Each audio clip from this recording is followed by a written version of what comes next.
Mais qui a mis des fruits dans votre côte du Rhône? Est-ce que j'ai une tête à voir la sangria? Je vais faire ça, Gilbert, bravo. Bravo à vous. On commence bien, les tutos. L'équipe de professionnels.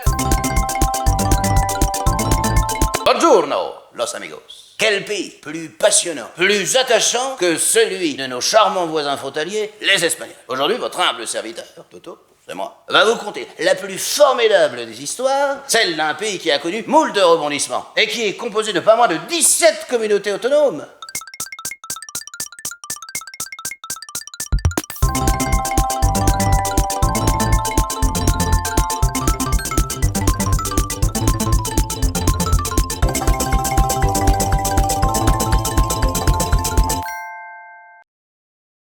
Dans l'histoire des nations, jamais on n'aura observé un peuple aussi peu soumis à son gouvernement. Oh, mais 17 régions autonomes, les gars. C'est quand même pas rien. Ça n'a pas l'air de vous étonner. 17 régions où tout le monde va et vient sans que personne ne sache comment les dompter. C'est hallucinant. Alors à quoi ça sert d'être le deuxième plus grand pays d'Europe, derrière notre cher patrie, pour se retrouver compartimenté à ce point? Si l'envie prend à l'un d'entre eux d'ouvrir un bar à tapas sur un rond-point, eh bien le roi n'a rien à dire. Vous pouvez noter d'ailleurs à ce titre que c'est une royauté. Belle reconversion de notre star de la chanson française, Carlos, qui accède au trône espagnol comme sa chemise avec des ananas le laissait présager. 17 régions! Le Castillan, le Catalan, l'Andalousie, l'Épisodamie d'Ibiza, le Portugal. Vous imaginez le bordel linguistique que c'est? Déjà qu'on a affaire à un peuple dyslexique qui confond les V et les B. C'est nous, il y a que les Corses qui se montent les bourgeois entre eux. Sinon, c'est plutôt bien tenu. La Nouvelle-Calédonie, l'Indochine, tout ça, c'est calme. Vraiment, l'Espagne est un pays indomptable. Et je vous le dis franco. S'il y a bien un Espagnol qui a su tirer son épingle du jeu, c'est bien celui qui a lancé cette marque de vêtements, Che Guevara. Il a cartonné auprès des jeunes. Ils ont tous au moins un t-shirt dans leur penderie. Au niveau des spécialités, elles ne se sont pas foulées. Hein. Leur plat le plus connu n'est autre que de la soupe. Voilà, exactement. De la soupe à la tomate. Hein. Attention, c'est très bon. Hein. Je ne dis pas le contraire, mais... Bon, là, de toute évidence, elle est froide. Hein. Et ça ne vous est pas venu à l'idée de la faire chauffer. Hein. Casse pas chaud. Ça aurait dû vous mettre sur la voie. Non? De toute façon, vous me connaissez, un Ricard, sinon rien. Notez que c'est quand même bien meilleur. Et plus digeste en plus. Non, foutez-moi ça dehors, Thierry Pignon. Ah, c'est vraiment infâme. Non, pas dans l'évier. Fous-moi ça dans les toilettes plutôt. Alors, non, sinon ça va m'empester pendant des mois. Vous n'auriez pas un peu de chorizo, par exemple, là, les petites choses à grignoter, là? Sport, la corrida, évidemment. Et pour une fois, les véganes et autres fondamentalistes végétaliens vont pouvoir se réjouir. Car oui, l'Espagne est le seul pays à avoir inventé un sport où tout le monde peut jouer, même les animaux. J'adore Linux. Notamment le... On est quand même plus choyés, hein. Ça change de la dernière fois dans le Morvan. C'était pas la même musique. On sent qu'il y a du niveau. J'ai deux doigts de me demander si vous faites pas de l'argent sur mon dos. Alors sinon, oui, j'aime le sport. C'est un pays qui sent le vestiaire. Ça transpire sévère. Que je sois Nadal ou les autres, le sportif ibérique est cependant très fragile. Il attrape vite un rhume ou une toux grasse. Ça n'entache en rien son courage. Il prend 2-3 médicaments et hop, il remonte sur le ring. Tel un petit bolide. Super, me ramène le chorizo.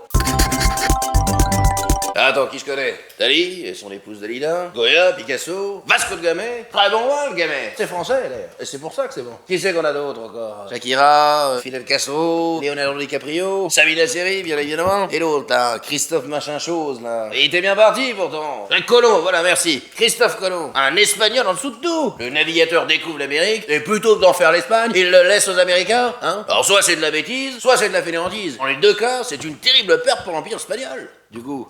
non, pas empire. Non, ça vous fait rire, oui, bien sûr. Qui était pas, toi, en 1492. Idéologie? Oh, non, idéologie... Ah, il est vrai que nos camarades frontaliers ne sont pas les derniers à avoir des idées. Mais, comme chacun le sait, avoir une idée, c'est bien. Mais quelle idée de remplacer les frites par du riz lorsque tu sers des fruits de mer? Bien sûr, c'est surprenant. Et j'appelle ça la paella. Moi, je vais te dire, j'en ai mangé une très bonne de paella. J'étais à Trouville. Eh bien, ils servaient des frites. Oui, petit chorizo avec des petites noisettes, je ne connaissais pas. Idéologie, c'est fait.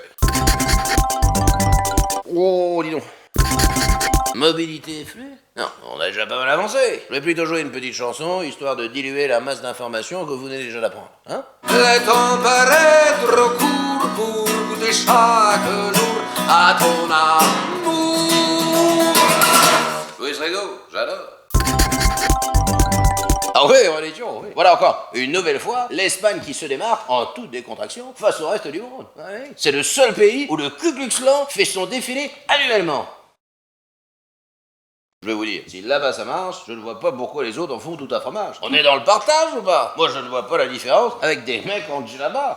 Du moment que leurs tuniques ne sont pas dessinées par des iguales, je ne vois pas où est le problème. Je suis d'accord avec vous, ce n'est pas la religion prédominante. L'Espagne est un pays très pieux, catholique. Je pense notamment à la Cicciolina. Il y a beaucoup de vrai pour ces paroissiens. En 1478, pendant l'Inquisition, il y avait ce groupe d'Europe catho qui a bien marché et qui a œuvré à l'épanouissement de cette religion. Torquay et Mada, c'était un duo. Ils ont cartonné. Oh, mais sérieusement, elle va me dire que c'est un pays si important que ça quand même. Il n'y a jamais eu un album de Tintin qui va manger des tapas. Mais pas loupé celle-là. Administration, bien sûr. Malgré leur empêchement, je pense notamment à leur gestuelle et vocifération entêtante, ils ont su, il faut bien le reconnaître, apporter un certain ordre dans ce qui constitue leur désinvolture latine. Le mérite en revient à M. Baltard, qui a su subdiviser le pays en détroit. Oh, sacré chidou. Je voudrais vous lire un poème ô combien touchant, et qui caractérise à lui seul toute la richesse de ce très beau pays. Para Diego, la canción más desaida. Moi la baila, moi la goza, moi la canta. Assez de jade, rede betu de beje. Sai bien nuva, majavi. Ande boogie, ande guidi bidipi. No, es cosa de brujería. Colo encuentre todos los días. La SketchUp, 2003.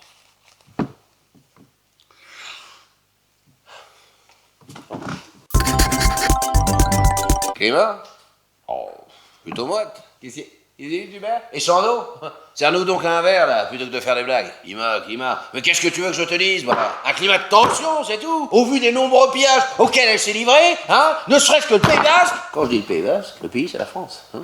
Au même titre que l'Indochine ou la Corse. Les Latinos, ils ont tout popé à nos braves sudistes. Les jambons à l'os, les férias, hein? Même les petits fours à rouge. Nous, c'est une région. Eh oui, ils en font un pays. Ah, bravo, l'identité nationale, bravo. On fait les flamencus, et eux font le flamenco.